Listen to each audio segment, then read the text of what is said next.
Unión. La fuerza es la unión, la fuerza es la unión, te digo. Venga toda Venezuela a organizarse.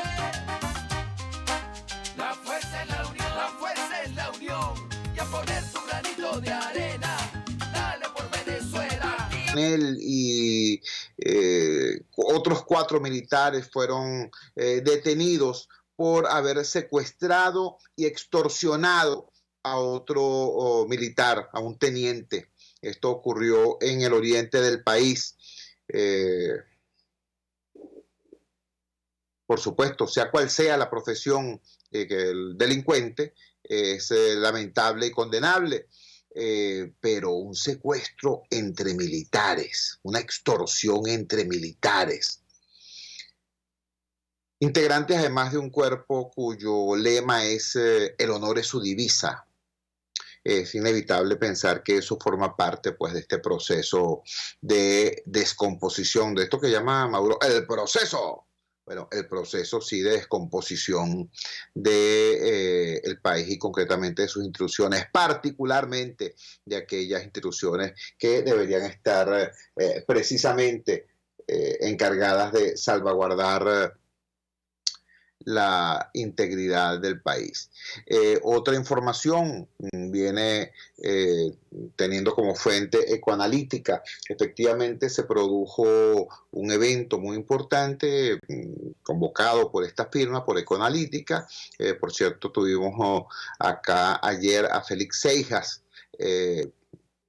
ampliando lo que nos dijo en ese evento, la información que brindó en ese evento. Hoy esa es información que aparece en algunos portales.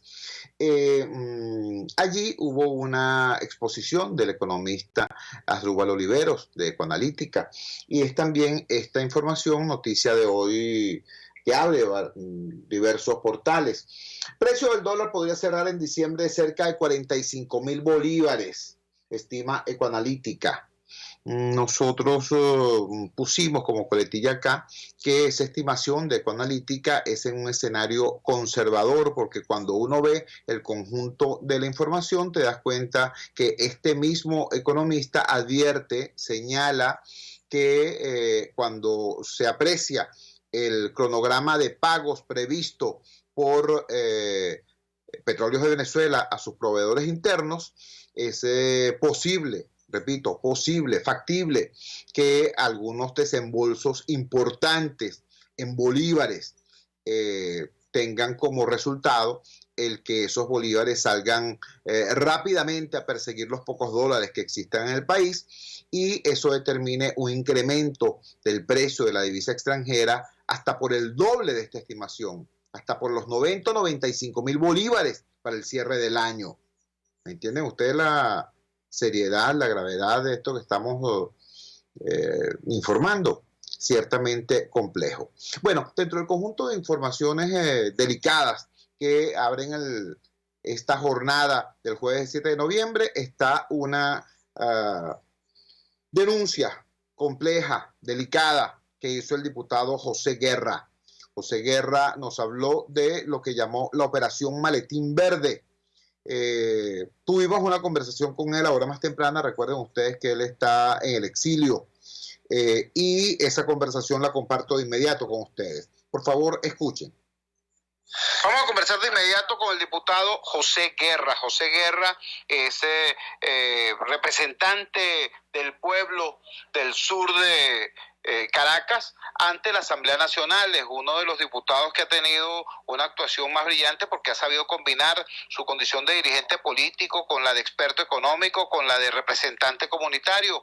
Hoy se encuentra en el exilio debido a las presiones inconstitucionales e ilegales del régimen. Sin embargo, desde el exilio su continua vigilancia de lo que está ocurriendo en Venezuela le ha permitido hacer en el día de ayer, 6 de noviembre, una denuncia muy importante sobre una operación, una presunta operación del gobierno para comprar conciencias y alterar de manera malsana la correlación de fuerzas en el Parlamento venezolano. Dejemos que sea el propio José José Guerra, quien nos explique de qué se trata esto, cuáles son los alcances de esta denuncia. José, muchísimas gracias, hermano, por atender nuestra llamada madrugadora. Te escuchamos.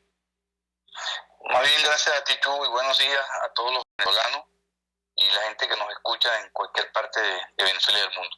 Bueno, efectivamente, se ha emprendido una operación que yo llamo el maletinazo verde, por aquello del hombre del maletín, en la campaña del año 73 en Venezuela, con Luis Herrera Camping y Lorenzo Fernández, donde un hombre del maletín logró torcer la voluntad de un partido, Popeye, en ese año. Ahora bien, lo que se trata aquí es que, visto que no tienen la mayoría en la Asamblea Nacional, visto que se está nombrando el comité de diputados para que seleccione a su vez a quienes van a elegir el nuevo Consejo Nacional Electoral, se han propuesto quebrar algunos diputados aprovechándose de la circunstancia económica de mucha dificultad que tiene algunos de los compañeros que, como sabemos, tienen 3 años, van para 4 años que no cobran, y se están marcándolo para tratar de quebrarlo. Esto es una operación que tiene como objeto tratar de lograr una mayoría o inhibir a un sector de las fuerzas democráticas en la Asamblea Nacional con miras a la elección del Consejo Nacional Electoral, y eventualmente también para el 5 de enero del año 2020, cuando se elegiría el nuevo presidente de la Asamblea Nacional. Es una operación donde está involucrado uno de los mayores importadores de bolsas CLAP, ¿verdad? También está un gobernador de un estado oriental, ¿verdad? Famoso por su acto de corrupción. Ese personaje fue que el año 2012 acusó a Enrique Capriles, que tenía un programa neoliberal, y fue puesto uno de los que también logró aflojar a uno de los dirigentes estudiantiles, concretamente a Ricardo Sánchez, y estaba acostumbrado a esto, ¿no? Y entraron en acción en vista de que, como no tienen los votos, pero tienen muchos dólares, quieren torcer la mayoría de la Asamblea Nacional y quebrar a varios de nuestros diputados, a los cuales lo han venido cercando. Los diputados nuestros están firmes, sabemos las dificultades que están pasando, se está haciendo todo el esfuerzo por ayudar a los que están más necesitados, pero hasta ahora no han logrado su cometido, y nuestra gente se mantiene firme, y la mayoría en la Asamblea Nacional es una mayoría sólida que sigue respaldando el proceso de cambio por la vía pacífica, democrática, constitucional y electoral, que es la solución al problema de Venezuela. Estamos conversando con el diputado José Guerra, quien se encuentra en el exilio debido a la feroz persecución del régimen y a la violación que hizo el régimen de su inmunidad parlamentaria, que, insisto, repito, la inmunidad parlamentaria no es un privilegio de los diputados, es un derecho del pueblo para tener a sus representantes a salvo precisamente situaciones como esta. José, esta denuncia que estás haciendo es tremendamente grave por sus implicaciones, como tú muy bien dices, no solamente de cara a la selección del Comité de Postulaciones, sino incluso de cara al 5 de enero, cuando constitucionalmente habría que elegir una nueva directiva de la Asamblea Nacional. El partido en el cual militas, Primero Justicia, y la directiva de la Asamblea Nacional presidida por Juan Guaidó, ¿están al tanto de los detalles de esta denuncia que acabas de realizar? Sí, de hecho se ha nombrado, se le ha informado de las personas que están detrás de esta operación, porque ellos han seleccionado a un grupo de diputados. Acuérdate que saben hacer esto, entonces se ubicaron por los partidos más importantes, que tienen más diputados, cuáles son los que están en mayores dificultades económicas de esos diputados, y a esto lo que han venido calentando el oído, popularmente hablando. De hecho, unos de esos diputados, ya han mejorado sustantivamente su estándar de vida, y andan en esa operación tratando de envolver a estos compañeros. Hasta ahora no lo han logrado, y los partidos pues están extremando, digamos, la labor pues con su gente, porque acuérdate que este es algo chubo muy, la política es ¿cómo llaman? Un oficio que requiere mucha entereza, ¿no? Mucha templanza. Tú no puedes obligar a nadie a que milite un partido o un diputado a que no cambie de opinión, pero reforzando las convicciones de la gente, que saquen fuerza en este momento de dificultad, porque no es fácil para una persona estar 4 años sin cobrar.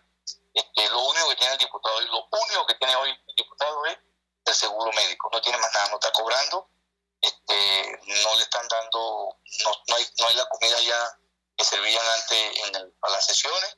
Entonces hay que tener mucha fortaleza y mucha interés para aguantar esta arremetida. Finalmente, estamos conversando con el diputado José Guerra, quien ayer, 6 de noviembre, hizo una denuncia muy delicada, denuncia que está ratificando ahora en todas sus partes acá en las Fuerzas de la Unión. ¿Qué nos recomiendas, José, tú que has tenido un contacto tan estrecho y tan virtuoso con tus votantes, con tus electores, que tienes un contacto cercano con tu comunidad independientemente de la distancia que el exilio impone? ¿Qué nos recomiendas a los ciudadanos para tener como actitud vigilante ante este tipo de situaciones? ¿Cómo vigilar, cómo estrechar el cerco contra los operadores, contra los delincuentes financieros que están montando esta operación? Y también cómo tener una actitud de solidaridad vigilante sobre quienes son blancos de esta operación. Bueno, hay que mantenerse alerta, como tú dices, pero no perder el foco. El foco de nosotros es la resolución de esta situación de manera pacífica. No queremos una guerra en Venezuela. La guerra prácticamente está declarada contra el pueblo ya. La cantidad de gente que está sufriendo, padeciendo, pasando hambre, muriéndose en los hospitales, tal cual tú siempre lo relatas. Pero no perdamos el foco. Queremos una solución política. No queremos que la persecución al chavismo sea una alternativa. Ellos están siempre asusando el odio para seguir polarizando. Nosotros no podemos caer en esto. Nuestra política es la inclusión, las elecciones, y le digo al pueblo venezolano, tengan confianza, estamos trabajando, haciendo el mayor esfuerzo para que la resolución sea por la vía electoral. Es la manera civilizada en que los países resuelven sus problemas, dirimen sus conflictos, sus dificultades, sus asuntos internos, y que sea el propio pueblo venezolano quien libremente puede escoger su presidente, porque el de hoy no es legítimo. José, muchísimas gracias por este alerta temprano que formulas y por esta voz de aliento. Un gran abrazo. Hasta luego, pues. Eran las palabras del diputado José Guerra, haciendo esta muy grave denuncia. Dice que hay un operativo del régimen de Maduro con un operador financiero y con un intérprete político, vamos a llamarlo así, comprando diputados, aprovechando la circunstancia durísima, pues, de que estos compatriotas nuestros tienen prácticamente 4 años sin cobrar sueldo, en condiciones de sobrevivencia muy, muy precarias. Nos dice que hicieron un estudio, que ubicaron a aquellos que son más frágiles desde el punto de vista económico y que los están presionando. Tremenda esta denuncia, viniendo sobre todo de quien viene, el diputado José Guerra. Todos conocemos su talante, su perfil y sus ejecutorias, así que no dudamos de que esta denuncia pública tenga ciertamente como base la existencia de algún movimiento que sea necesario alertar, denunciar tempranamente, precisamente para inhibirlo. Fue la denuncia, repito, del diputado José Guerra, acá en la Fuerza de la Unión. Vamos a la siguiente pausa comercial y ya regresamos con muchísimo más de la Fuerza de la Unión. Usted escucha Unidad, la Fuerza es la Unión, con Chuo Torrealba por RCR 750 AM. Sintonícenos a través de Periscope, @RCR750, la radio que se ve. En RCR somos vanguardia. Toda la programación de tu RCR también la puedes seguir a través de la internet. Audio y video en tiempo real. Noticias y mucho más. No te pierdas ni un segundo de nuestra programación. No hay excusa ni cadena que valga para que dejes de escucharnos. Ingresa a rcr.tv, la radio que se ve.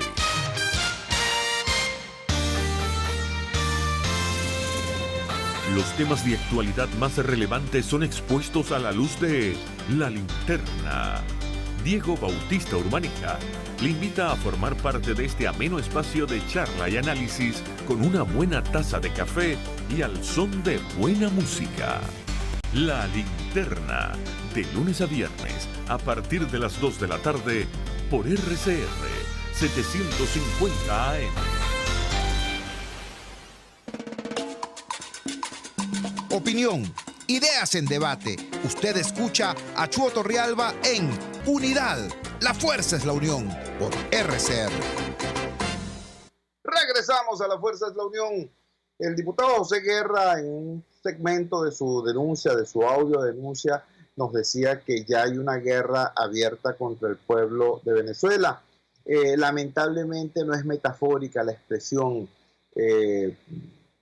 Ahí, en el contexto de la crisis económica, en el contexto de la emergencia humanitaria compleja, todos estamos pendientes en la lucha por la sobrevivencia, en la muy difícil lucha por la sobrevivencia, y el sector político, digamos, está también enfrascado en la pelea para desplazar del poder a la camarilla usurpadora.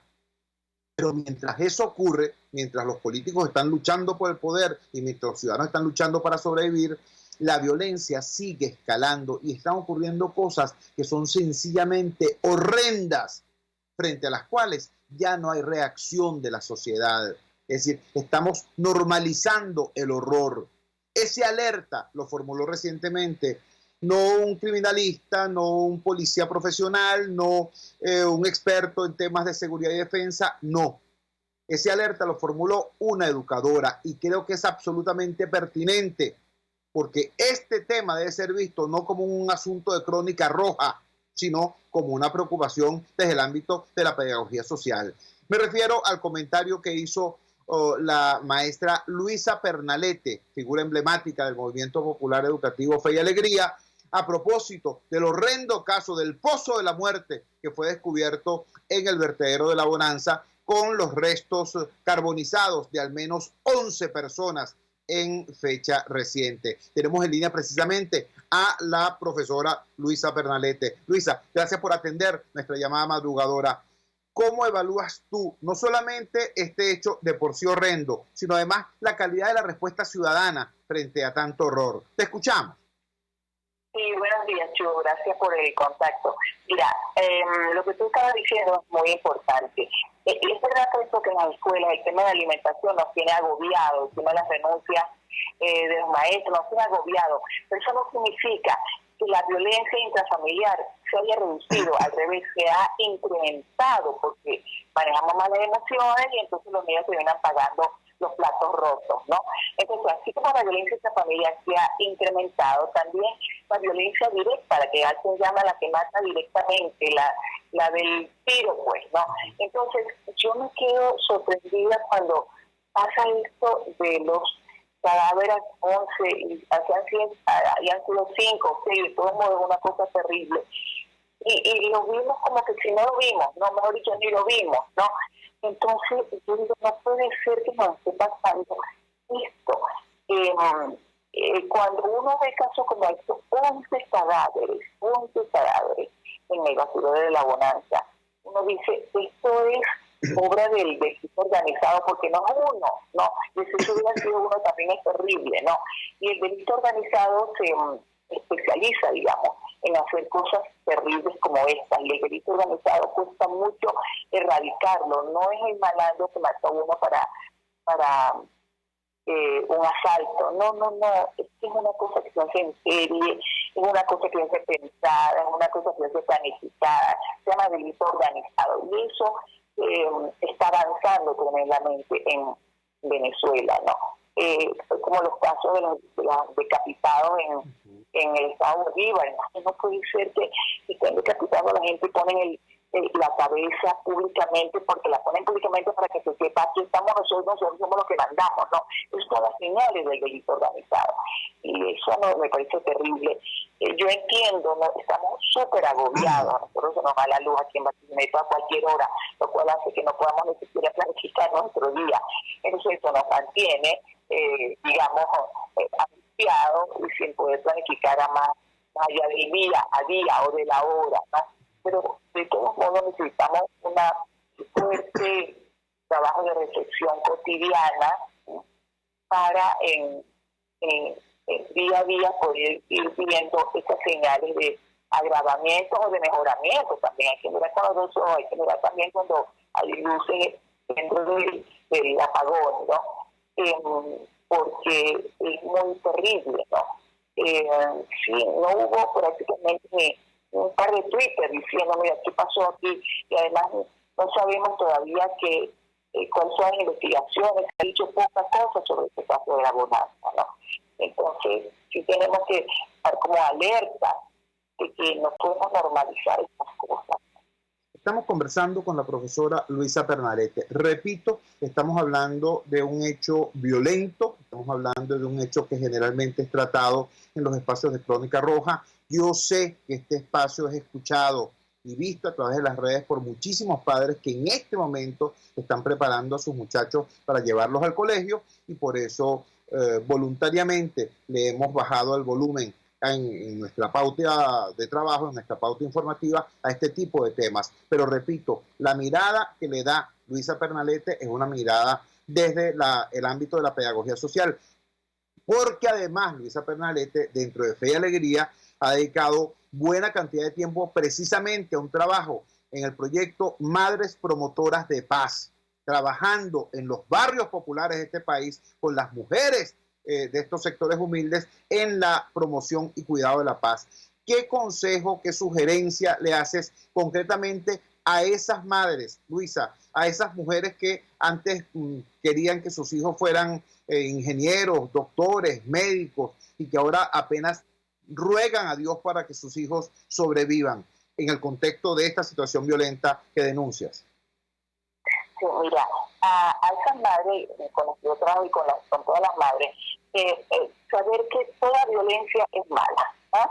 Entonces, ni la violencia chiquita ni la violencia grande, toda violencia es mala. Y que la violencia se puede prevenir, reducir y erradicar.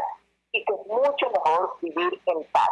Entonces, hay elementos, hay herramientas que uno puede tener como para evitar que uno pueda ser violento en el día a día. Por eso, respirar profundo todos los días. Y digan, pero bueno, esta comezón, yo prefiero que me digan comezón y no come candela, ¿no? Esos son de los consejos que nosotros trabajamos en los cursos básicos para las madres. Que al final, cuando nos reencontramos, me dicen, profe, que soy una resistente, soy respiro profundo, que ya no le pego al hijo, ya no es que no lo regañe, que yo no le pego. Entonces, hay otras maneras de hacer las cosas. Y la violencia comienza por los chiquitos. Entonces, si usted sacó de la violencia chiquita, después le va a parecer una normal y la violencia grande, y entonces el niño lo imita a usted y termina siendo violento también, ¿no? Entonces, nosotros, los ciudadanos comunes y corrientes, tenemos que saber que la paz es mucho mejor, que se puede cultivar y que además es gratis. Lo que se necesita es tener conciencia de la violencia y conciencia de la capacidad que yo pueda tener para prevenirla, reducirla y erradicarla. Y hay países que lo están haciendo, pero para eso se necesita primero reconocer que es un país violento. Entonces, el hecho de que no tengamos gasolina, el hecho de que no tengamos luz eléctrica todos los días y agua todos los días, no significa que estamos teniendo la paz ciudadana necesaria para nosotros poder convivir. Luisa, te agradecemos vivamente que nos hayas regalado estos minutos esta madrugada del jueves 7 de noviembre. Un gran abrazo. Sí, gracias a ustedes por llamar. Era Luisa Pernalete, educadora del Movimiento de Educación Popular Fe y Alegría, eje, impulsora del programa Madres Promotoras de Paz, hablándonos a propósito del hecho horrendo del Pozo de la Muerte detectado en el vertedero La Bonanza, acá entre Caracas y Charallave. 11 cadáveres fueron encontrados allí, desmembrados y carbonizados. Esto es un hecho protuberante dentro de un horizonte general de violencia. Nos hace un llamado Luisa Pernalete a no normalizar la violencia y a entender que toda violencia, la grande y la chiquita, la del crimen organizado y la violencia puntual, tienen que ser advertidas, señaladas, condenadas y combatidas por la ciudadanía. Es muy importante ubicar aquí 3 elementos. 1, la calle es un sistema abierto. Como dirían los ingenieros, la calle es un sistema abierto. Si un actor se debilita, el otro actor se fortalece. Vimos acá una noticia al principio del programa. 5 militares fueron detenidos en el oriente del país por secuestrar y extorsionar a otro militar, a un teniente. Imagínense ustedes. ¿Qué quiere decir esto? Esto quiere decir que los cuerpos que la sociedad ha creado y que financia, que uniforma, que dota de armas para que cuiden a la ciudadanía, ya forman parte activa e importante de los dispositivos del crimen. Es decir, ese actor llamado la policía, ese actor llamado los cuerpos de seguridad del Estado, se ha debilitado. Y como consecuencia de ello, de manera simétrica, se ha fortalecido el AMPA. ¿Por qué se ha fortalecido? Dios mío de la vida. Bueno, por una razón elemental, ¿vale? Se transformó en política de Estado darle beligerancia al AMPA como interlocutor del gobierno. Aquí, hace unos cuantos años, estos irresponsables dijeron, vamos a resolver el problema de las cárceles, dialogando con los pranes. Y compartieron el poder dentro del sistema penitenciario con los pranes. Y los pranes transformaron el sistema penitenciario venezolano en el cuartel general del AMPA. Y ustedes vieron, bueno, todas las historias acerca de cárceles con discotecas, con centros de juego, con call centers prácticamente desde los cuales se ordenaban y se ordenan represalias, secuestros, extorsiones, etcétera. Todo esto, repito, en combinación con el poder del Estado ante la mirada no solamente complaciente, sino cómplice del gobierno. Pero después vino lo peor.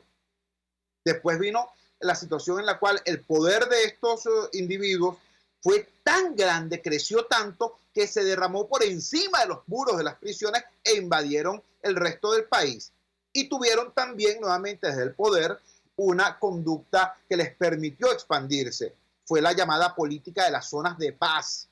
Todos recordamos a un sujeto, viceministro de Relaciones Interiores, declarando de lo más cómodo, rodeado de malandros armados, hablando de las zonas de paz. Se crearon las zonas de paz. ¿Qué eran las zonas de paz? ¿Qué son las zonas de paz?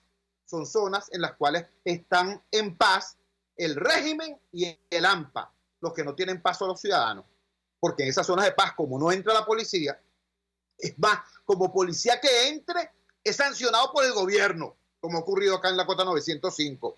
Entonces, como es un espacio de absoluta impunidad, quien está sometido a la violencia extrema es el ciudadano. Hay paz para el AMPA, hay paz para el régimen y el ciudadano está en plena situación de violencia y de horror.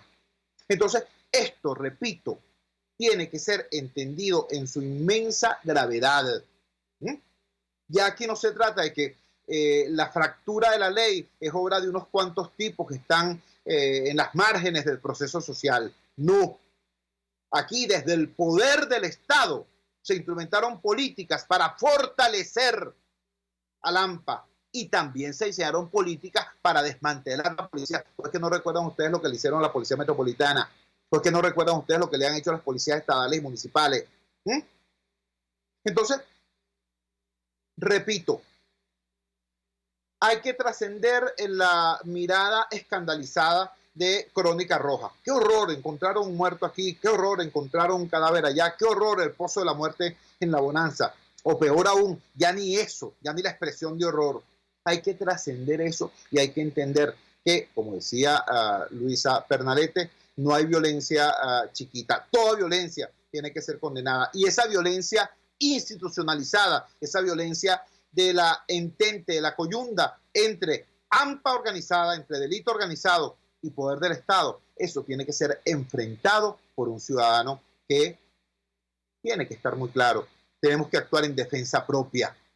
En defensa propia. Y actuar en defensa propia no es tomar la ley en nuestra mano, es exigir el cambio político que haga posible que tengamos un Estado que sea de verdad una estructura al servicio del ciudadano y no un componente de la alianza con el AMPA y con el crimen. Vamos a la siguiente pausa comercial y ya regresamos con muchísimo más de La Fuerza. La fuerza es la unión. Les estamos presentando Unidad. La fuerza es la unión. Solo por RCR 750 AM. Puedes seguirnos en nuestras redes sociales. En Twitter, @RCR750. La radio que se ve. Ellos sí que no saben nada. Y así nos va. El espacio donde se tocan los temas más candentes de interés político y nacional. Y así nos va. En este programa, la picardía y el humor inteligente son los protagonistas. Pura cabilla. Lara y Hernández descosen y revelan los secretos más oscuros del acontecer político. Y así nos va. De lunes a viernes a las 4 de la tarde. Por RCR 750 AM. RCR 750 AM. Porque lo bueno une. Les estamos presentando Unidad. La fuerza es la unión. Solo por RCR 750 AM. Regresamos a La Fuerza es la Unión. En días pasados tuvimos que hacer un comentario ante una circunstancia que nos pareció desafortunada. Estábamos hablando de un evento convocado por nuestros amigos del Frente Amplio. El Frente Amplio, como todos saben, es una articulación de sectores vinculados a gremios, sindicatos, etcétera, etcétera, que actúan en consonancia con las directrices políticas que emana el llamado G4, esta agrupación también de los 4 partidos con mayor cantidad de diputados en la Asamblea Nacional y que constituyen, digamos, la plataforma de apoyo político más importante que internamente tiene el presidente Juan Guaidó. Bueno, esa estructura, el llamado Frente Amplio, convocó un evento en los espacios de la UCAP, cuya autoridad sigue participando de esta intente, por así llamarlo, y denominaron ese evento Encuentro de la Sociedad Civil del Frente Amplio. En ese momento nosotros dijimos, ojo, mosca con esto, la relación entre partidos políticos y sociedad civil tiene que ser una relación desde el espacio de mutuo respeto, cada quien en su ámbito. Las organizaciones políticas son fundamentales, los partidos políticos son fundamentales. Sin partidos políticos no hay democracia. Hay que preservar, hay que proteger, hay que fortalecer a los partidos políticos, pero no puede ser a expensas de que los partidos políticos vampiricen la sociedad civil. Eso no puede ocurrir, no debe ocurrir. Eso es lo que hace el régimen. El régimen, por su vocación totalitaria, invade, suplanta los espacios de la sociedad civil, inventa una sociedad civil a su medida, ¿no? Ustedes recuerdan aquella cosa llamada clase media en positivo, ¿no? O sus intentos de crear organizaciones supuestamente de participación popular, pero controladas férreamente por el régimen. Bueno, eso es lo que hace un planteamiento antidemocrático. Los demócratas no podemos establecer una relación entre partidos políticos y sociedad civil nuevamente desde ese mismo espacio de manipulación. Esto, por cierto, va más allá de los deseos de uno u otro dirigente. Es un dato de la historia venezolana y aquí me quería detener. Gómez, el dictador Gómez, hubo un momento en que a partir de la irrupción de la generación del 28, agarró a lo más granado del liderazgo estudiantil, que luego sería el liderazgo político del país, y lo aventó al exilio. Allí, en el exilio, esos jóvenes, el joven Betancourt, el joven Villalba, entre otros, conocieron las teorías políticas en boga en la época, conocieron la socialdemocracia, conocieron el comunismo, conocieron la democracia cristiana y pasaron de ser estudiantes que protestaban a los fundadores de los partidos políticos. Cuando regresan al país, regresan precisamente a fundar los partidos políticos. En Venezuela, entonces, al revés que en otros países, donde el desarrollo social, el desarrollo de las fuerzas sociales generó las estructuras políticas, en Venezuela fue al revés. Primero hubo partidos políticos y después hubo gremios. después hubo asociaciones, después hubo otro tipo de tejido social, gremial, sindical, empresarial.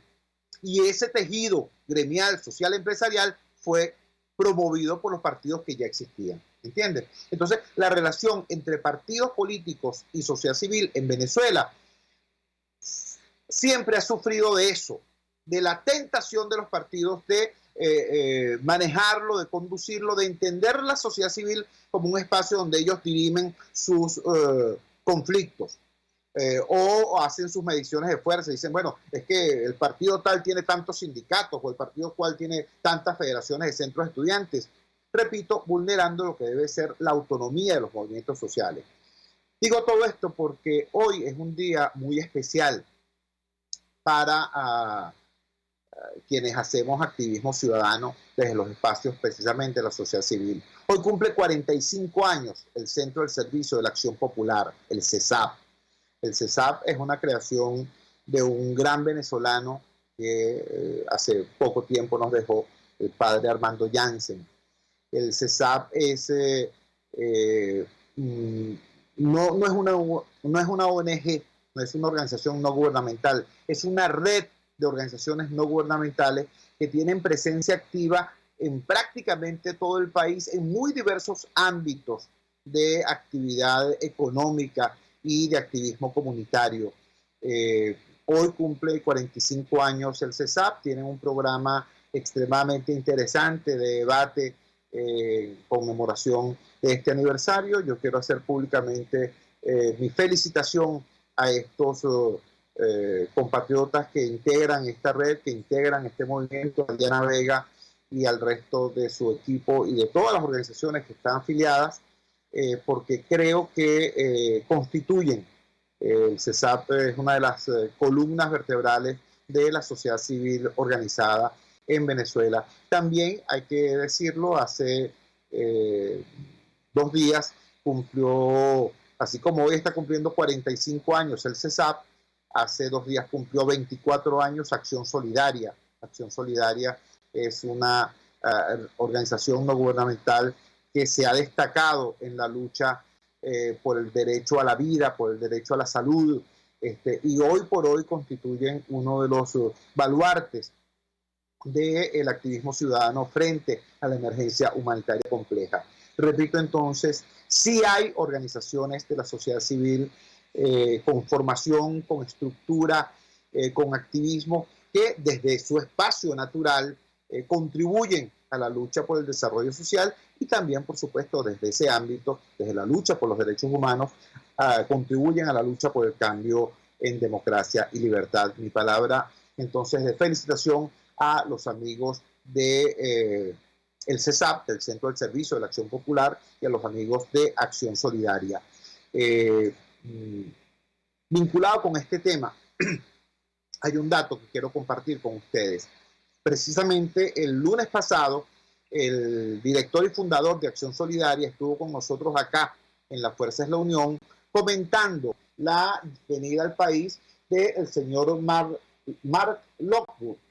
Él es secretario general adjunto de las Naciones Unidas para Asuntos Humanitarios y es coordinador del socorro de emergencia de la ONU. Nos anunciaba entonces Feliciano Reina que este señor Mark Lockwood vendría a nuestro país en una visita de 2 días, del 4 al 6 de noviembre, para entrevistarse con las autoridades del sector oficialista, para entrevistarse también con funcionarios del presidente Juan Guaidó y para entrevistarse con actores de la sociedad civil. Bueno, se produjo la visita y la visita tuvo un resultado. Así lo puse yo más temprano en la red social Twitter. Mark Lockwood vino, vio, conoció la realidad y dijo la verdad. Comparto con ustedes parte de su declaración tras la visita. Dice así: durante mi primera visita a Venezuela he visto cómo las mujeres, los hombres, los niños y las niñas comunes se enfrentan cada día a retos abrumadores para sobrevivir. Millones de personas no pueden acceder al mínimo de alimentos, agua y situación médica. La situación continúa deteriorándose. La gran mayoría de los venezolanos se han visto afectados por la crisis política y económica en la que fue alguna vez la nación más rica de América Latina.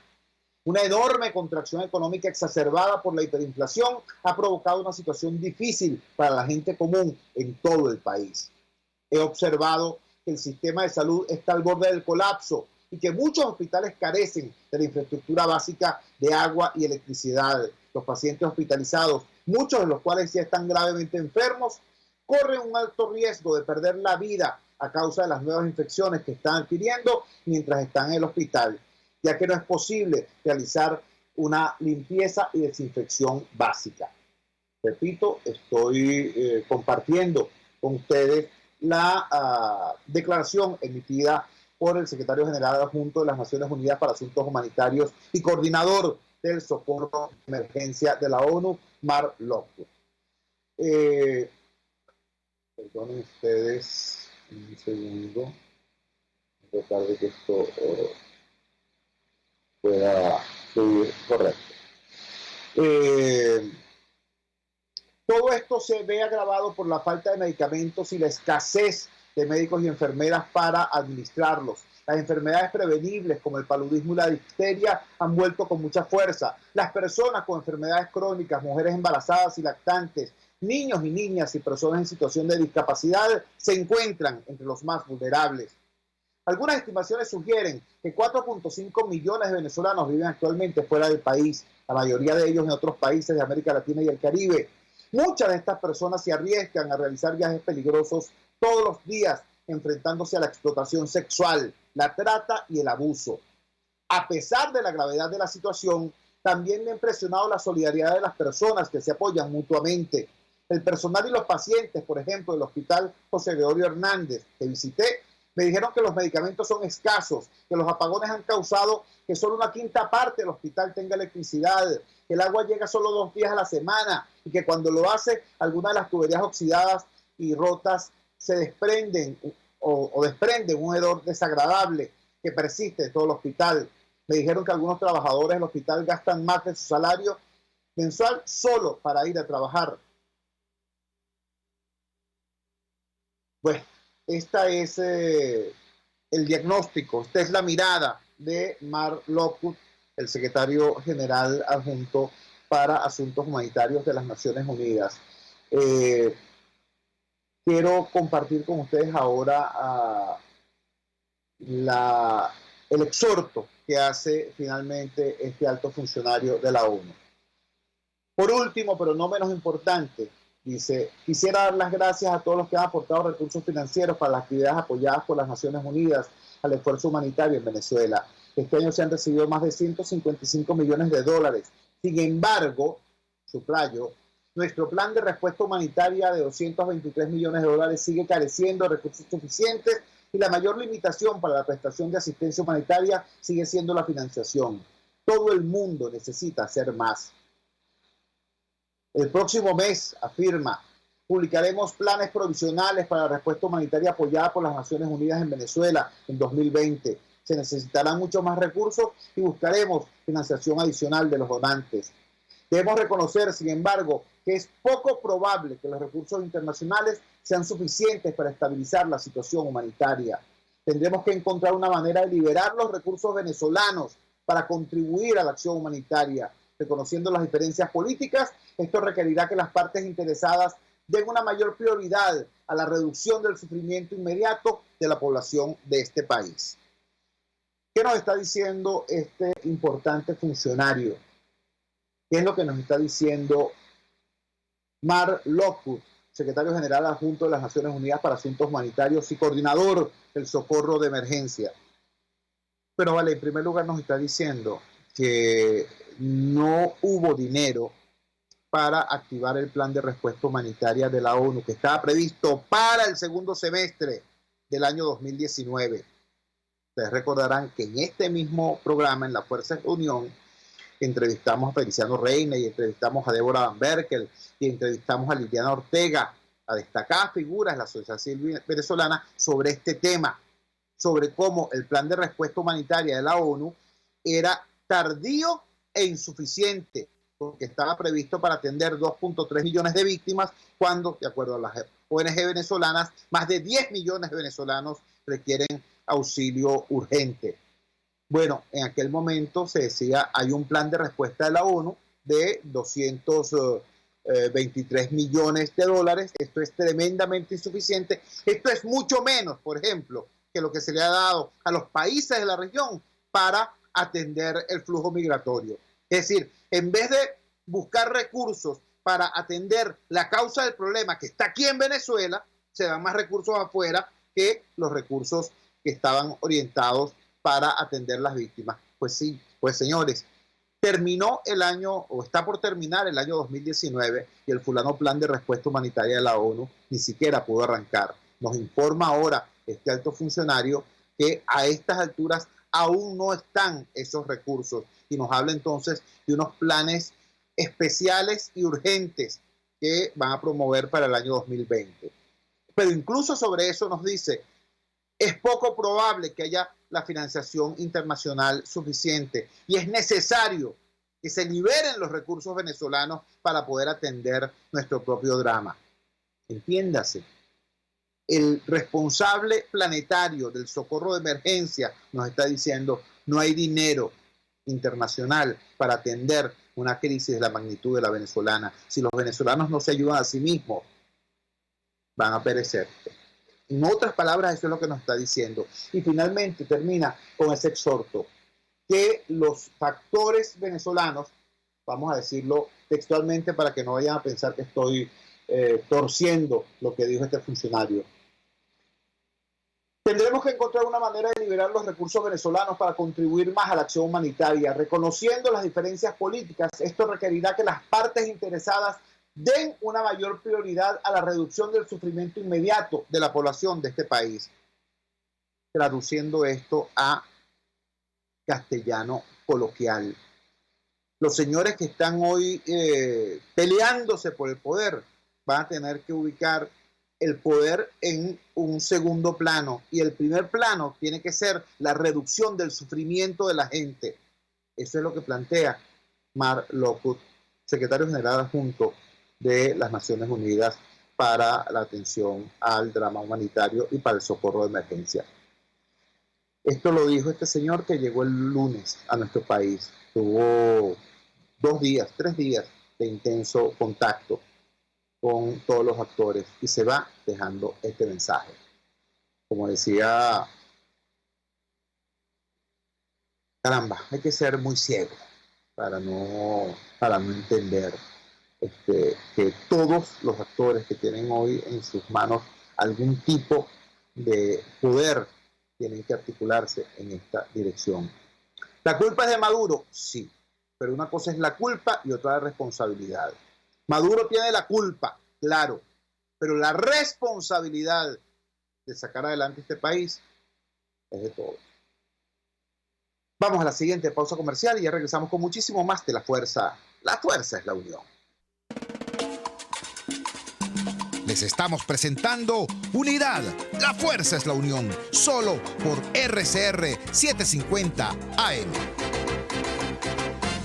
Puede seguir nuestra programación a través de rcr.tv, la radio que se ve.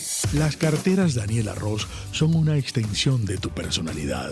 Cuando una cartera es capaz de reflejar tus sueños, cuando buscas diseños, calidad y colores vibrantes que le impriman a tu look ese toque especial que atrapa las miradas. Carteras Daniela Ross únicas, diseñadas teniendo como patrón a la mujer venezolana de hoy, llena de retos y libertad.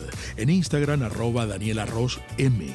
Daniela Ross, la cartera hecha en Venezuela con nombre y apellido. Nelson Mandela. Los verdaderos líderes deben estar dispuestos a sacrificarlo todo por la libertad de su pueblo.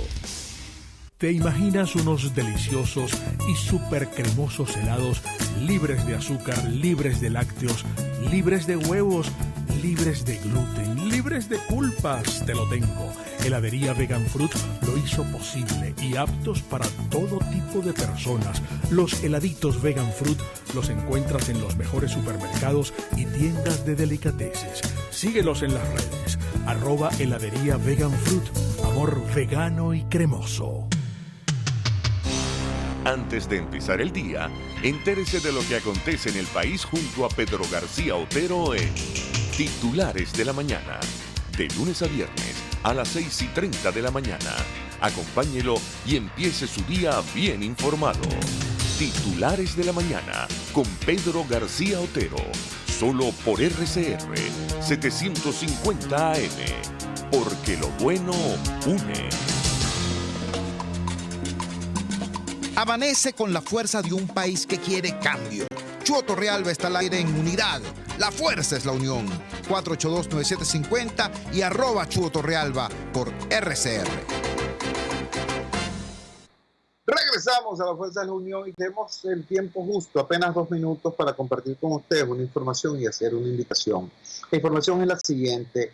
Los señores de Imparques, los burócratas de Imparques, los oficiantes de esa rara pseudo religión llamada ecosocialismo, una cosa realmente infame, porque es utilizar los recursos del poder precisamente para destruir el medio ambiente, para destruir la ecología, para destruir la riqueza ambiental.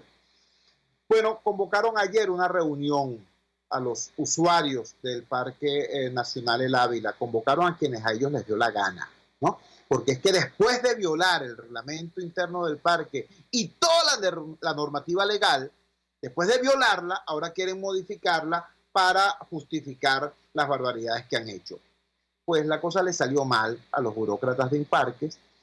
Buena parte de los asistentes no se tragaron los cuentos que le echaron estos sujetos y más bien exigieron que se hiciera una discusión seria y profunda.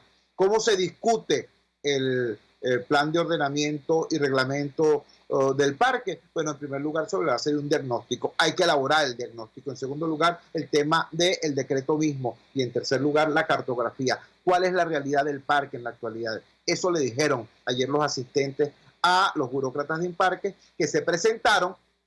Es que la cosa da hasta risa si no fuera tan grave, ¿no? Cuando la gente que llegó allí le dijo, ¿dónde está el diagnóstico? Una funcionaria dijo, lo tenía fulanito, hay unos papeles que tiene fulanito, pero él no pudo venir, está muy ocupado en otra reunión, algún día lo traerá. Por supuesto, los señores de Imparques fueron a esa reunión por lana y salieron trasquilados. Convocaron una nueva reunión el 19 de noviembre. Yo, haciéndome eco de la preocupación de los ambientalistas, de los activistas ecologistas y de los usuarios del parque, invito a todos los interesados a estar bien pendientes de esa convocatoria del 19 de noviembre y a estar presentes allí, a echarles a perder la fiesta a estos sujetos que, repito, para seguir haciendo negocio con el Ávila, porque, ojo, esa carrera de rustiqueo ilegal que hicieron hace poco, eso no fue gratis. Cobraron dólares para utilizar el Ávila para ese desmán. Quieren seguir utilizando el Ávila, quieren seguir destruyendo el Ávila para hacer negocios ellos y para seguir agrediendo la naturaleza y para seguir agrediendo la ciudad. No se lo permitamos. Ayer le salió mal la operación a los burócratas de Imparques. Vamos a estar pendientes como ciudadanos para que las otras operaciones que intenten montar también les salgan mal y entiendan que el Ávila tiene quien lo defienda, que la ciudad tiene quien la defienda. Trabajamos para ustedes en la dirección general de la emisora, Jaime Nestares. Al frente de los controles estuvo César Arteaga. Habló para ustedes su amigo, comunicador popular, activista social, ciudadano en lucha por la democracia y por la libertad, Jesús Chuo Torrealba. Ahora más que nunca, fuerza, Venezuela, porque la fuerza es la unión. RCR presentó Unidad. La fuerza es la unión. Con Chuo Torrealba. Solo por RCR 750 AM.